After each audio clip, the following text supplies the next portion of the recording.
সুপ্রিয় দর্শক, আসসালামু আলাইকুম। সবাই কেমন আছেন? আশা করছি সবাই অনেক বেশি ভালো আছেন। তো আজকের আয়োজনে থাকছে পারফেক্ট লুচি বা পুরি।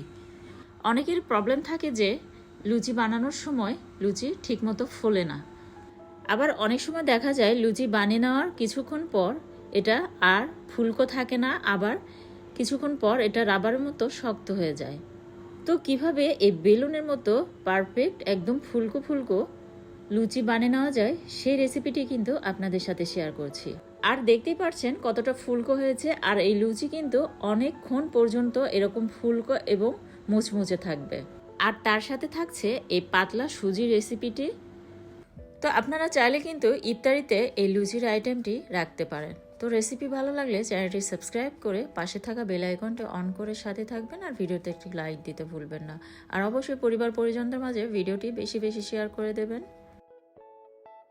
ভিউয়ার্স, একটি মিক্সিং বলে আমি 2 কাপ পরিমাণ ময়দা নিয়ে নিচ্ছি। আপনারা চাইলে কিন্তু ময়দার পরিমাণটা বাড়ি বা কমিয়ে নিতে পারেন। আর স্বাদ মতো হাফ চা চামচের মতো লবণ অ্যাড করে দিলাম, আর 1 টেবিল চামচের মতো দিয়ে দিলাম সয়াবিন তেল। এখন হাত দিয়ে খুব ভালোভাবে কিন্তু মাখিয়ে নিতে হবে, যাতে ময়দার সাথে তেলটা সুন্দরভাবে মিশে যায়।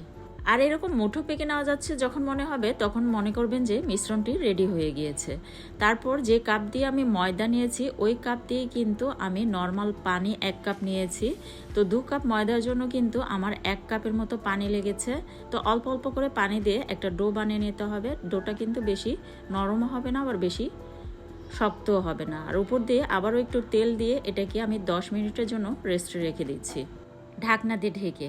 আর এদিকে চুলায় একটা প্যান বসিয়ে দিয়েছি, আর হাফ কাপের মতো আমি এখানে সুজি নিয়ে নিলাম, আর এর সাথে 2 টেবিল চামচের মতো ঘি অ্যাড করে দিলাম। দিয়ে এটাকে খুব ভালোভাবে ভেজে নিতে হবে প্রায় 3 থেকে 4 মিনিটের মতো। আর 3টি এলাচ আর 1 টুকরো দারুচিনি দিয়ে এখন এটাকে 3 থেকে 4 মিনিটের মতো খুব ভালোভাবে ভেজে নিচ্ছি, চুলার পাওয়ারটা একদম মিডিয়ামে রেখে। আগে থেকে জাল করা গরুর দুধ আমি 2 কাপের মতো অ্যাড করে নিয়েছি। আপনারা চাইলে কিন্তু একটু কম দুধ দিয়েও বানিয়ে নিতে পারেন, তবে সেক্ষেত্রে আপনারা যদি একটু শক্ত টাইপের পছন্দ করেন সুজি, তাহলে একটু দুধের পরিমাণটা কম অ্যাড করে বানিয়ে নিতে পারেন। তো আমি একটু কিন্তু পাতলা টাইপের করে রান্না করে নেব। তো 1/4 কাপের মতো আমি চিনি অ্যাড করে দিয়েছি, তবে স্বাদের পরিমাণের উপর ডিপেন্ড করে আপনারা কমিয়ে বা বাড়িয়ে অ্যাড করে নিতে পারেন চিনিটা। আর একটুখানি লবণ অ্যাড করে দিয়েছি। যে কোনো মিষ্টি খাবারে একটু লবণ দিলে কিন্তু এই স্বাদটা ভালো আসে। আর যারা মিষ্টি খাবারে লবণ পছন্দ করেন না তারা কিন্তু স্কিপ করতে পারেন। তো খুব ভালোভাবে মিশিয়ে নিলাম, আর এই অবস্থায় কিন্তু আমি নামিয়ে নেব।